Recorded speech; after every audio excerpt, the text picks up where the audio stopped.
ñëw ci ginnaaw. alors pour combat bi est-ce qu'on pourrait s'attendre à ce que ngeen allié wu ak opposition bi par exemple comme nu ñu ko gisee woon ci M23. gis nga dafa am combat yi nga xamante ni day transcender appartenance c'est-à-dire combat pour la démocratie surtout lu mel ni respect de la constitution problématique u troisième mandat bokk na ci question yuy gën a fédéré. et d'ailleurs question au troisième candidature Macky Sall les premiers opposants bis bu mu ko fësaloon ils viendront de son propre camp. waxuma la sax opposition politique. mais dina am ñi nga xamante ni ràññee nañ leen ci régime Macky Sall bis bu mu fi waxoon troisième candidature ñoom ñoo ci njëkk a opposé wu. maintenant am na initiative yi nga xamante ni comme ñun mouvement Y'en a marre xaaruñ ci kenn mais jàmm gën troisième mandat aussi. ay organisation société civile ñoo ko ŋànk ñu lancé ko jox ko trajectoire am charte bi ñu bind. mais c'est ouvert à tout le monde affaire yi dina am fu mu toll ku ci nekk en tant que sénégalais il faut que nga ñëw jàpp ci xeex bi mais loolu yëpp encore une fois Khady Colonel bugguñ ci yegg. bugguñu ñu yeggaat ci manifeste bugguñu loolu moo tax ñuy artu ca teel ne bu ko sax jéem moo tax ñuy artu ca teel ne jàmm gën troisième mandat parce que li fi xewoon 2011 bugguñu mu amati. li am ci réew Afrique yi bugguñu mu am fi donc Macky Sall sénégalais yaa ngi koy déglu mais ñi nga xamante ni aussi ñoom ñoo ko bëgg pousse ci guuta googu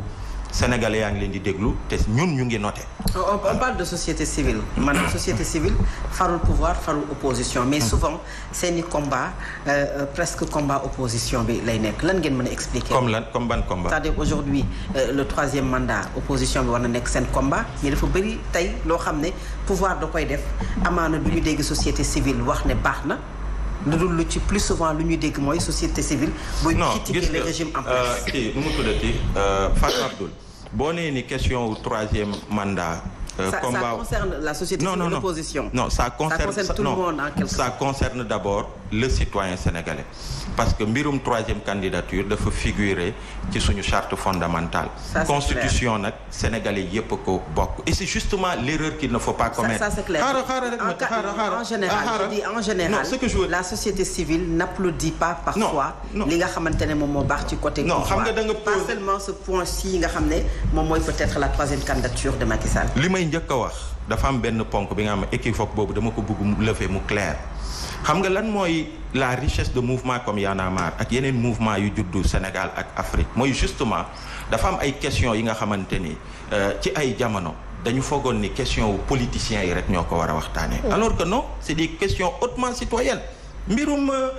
constitution du Sénégal ça a été ça juste d'ailleurs mooy apport mouvement yu mel ni Y'en a marre bi mu ñëwee en 2011 nga xool yenn questions yi bu ñu ko doon débattre sur les plateaux avec vous les experts ñoom ñooy ñëw toog la question du franc CFA ak yooyu la question de la monnaie en Afrique c'était l'affaire que des économistes mais bi mouvement populaire yi ñëwee ñu jël ko di artistes yi dugg ci di jël kaddu yi technique yi di ko toj ba mu doon quelque chose d'accessible au bas peuple ça a été important donc ci mbirum troisième candidature démocratie constitution droit de l'homme gouvernance globale que citoyens yi aussi ñu boole ci seen loxo lu am solo la ci réew et je pense que loolu ñu bëri dañ ko nawee Sénégal te loolu dañ ko war a préserver c'est pas que pour les politiques mais nag c'est le combat de tous leneen ni nag mooy ñi ñu jiite mais attends non seulement dañ leen fal pour ñu def ko ñu jox leen les moyens de le faire mais au-delà de ça les moyens de pouvoir communiquer mais le gouvernement il a assez de moyens pour pouvoir mettre en place une politique de communication pour fësal li gouvernement bi di def ñun li ñu tax a jug mooy suñu réew yi nga xamante ni dañu ndóol malheureusement ressources yi ñu yor c'est inéquitablement redistribué li ñu yor as tuut ay élites la ñuy fal ñu dem ba ca kaw fàtte li tax ñu fal leen peuple bi nekk fi di sonn donc on a assez à dire ci li suñu peuple di souffrir on a assez à dire ci suñu paj mi on a assez à dire ci suñu l'école bi on a assez à dire ci suñu mbirum démocratie ci suñu mbirum leneen ak leneen que d'applaudir un pouvoir boo xamante ni dañ leen fal jox leen ay moyens pour que ñu liggéey jox leen aussi ay moyens pour que ñu fësal li ñuy def donc nous mouvement Y'en a marre bis bu mu taxaw fii nekk benn organisation boo xamante ni c'est pour applaudir le pouvoir quand il fait le travail pour lequel il a été mis ici il n'aura plus sa raison d'être donc ça c'est pas notre rôle maintenant am na organisation société civile yi nga xamante ni ñu ci bëri dañu am complexe boobu parce que yenn questions yi bu ñu ci duggee rek pouvoir bi catalogué leen ne leen yéen opposition ngeen bokk rek ñu free la. Donc ça leur permet de les neutraliser duñ ci wax et que pouvoir continuer di dérouler li muy dérouler li nga xamante ni du intérêt au peuple bi et loolu ñun mouvement Y en a marre ak yeneen mouvement ay activistes loolu moom mënuñ ci nekk peuple yi ñoo ñu tax a jóg et on a assez de problèmes il nous reste plus beaucoup de temps mais bu ñu ci mënee dooleel quelques minutes rek ñu dem ci beneen point muy li nga xamante ne moom moo xewoon fële sa ci kii ba procureur sàkku ci ñi nga xamante ne ñooy ay garde du corps Ousmane Sonko ñu am 2 ans yoo xam ne 1 an yi ferme lay doon déjà loolu ban jàngat nga si am. damay def benn jàngat bu général gis nga question boobu bi mu jógee premièrement ni ñu ko defee dem pour man c'est des gens yoo xamante ni journée boobu c'était une journée assez chargée déjà et assez lourde pour que ñuy dem di fekk ay garde du corps Ousmane Sonko biir nu mu tuddati tribunal di leen de façon aussi spectaculaire par un corps d'élite alors que ñoom ku ci nekk am na kër mënoon nañ comme bépp citoyen nit ñu leen koy defee ñu dem jox leen nu mu tuddati convocation ñu dem répondre en citoyen bu ñu bañee nag ñu dem jëli leen loolu c'est une première chose mais dafa am li nga xamante ni la plupart des Sénégalais moom la ñuy wax mus naa fi toog seen plateau ma commenté ay images yi nga xamante ni président Macky Sall bi mu demee tourner vers le nord aux côtés des forces régaliennes c'est-à-dire la police nationale la gendarmerie les corps d'élite nga gis ay nervis ñuy attaqué wu à des citoyens di leen dóor di leen këdd di dugg ba ci biir kër yi di leen génnee di leen humilier loolu fu mu mujj nga gis ay nervis yi nga xamante ni Guy Marius Sagna ak d'autres camarades du FRAPP ñu dem Malicounda sous les yeux de la gendarmerie nationale ñu leen di xëpp suuf di xotti seeni yére di leen brutaliser ba keroog ci guddi ñoom ñëpp hôpital la ñu fanaan ñu décerner leen ay certificats médicaux yi nga xamante ni incapacité de travail de 7 jours ñu def plainte avec des pièces à conviction des photos ak yooyu dem jébbal ko gendarmerie nationale fu mu mujj Qu'est-ce que cela veut dire? Ça veut dire juste que dafa am ñi nga xamante ni c'est très rapide c'est très expéditif. C'est très expéditif bu dee c'est eux que ça concerne. Des droits de l'homme ñun waa mouvement yi les activistes les opposants politiques mais c'est de l'impunité loolu moo jaaduwul ci réew man loolu rek laay wax. Et j'avais fait un keroog bi ma gisee loolu la ma suscité et j'ai fait un article dessus ma posté ko sur c'est cette lecture que j'ai de cette affaire-là. dama bëgg a wax ki mooy mbirum Pape Alé Niang nañ ko. dinañu ci ñëw moom la ñuy mujjee incha allah dinañ ci ñëw sañuñ ci bañ a ñëw. ñu dem ci bokk déjà gis nañu ko arrestation Pape Alé secret défense ak lépp li nga xam ne dëxal nañu ko ci biir déjà CAP mi ngi ci combat bi ndax yéen a ngi ci biir ak lan moo ci seen position. man tey ci suba dem naa fa teewal mouvement Y en a marre mais ñaari casquette laa fa demee bu njëkk bi mooy en tant que journaliste. dem foofu manifester sama soutien de principe. À Pape Alé et à la corporation de journalistes mais au-delà de ça en tant que militant du mouvement Y en a marre militant de la démocratie dem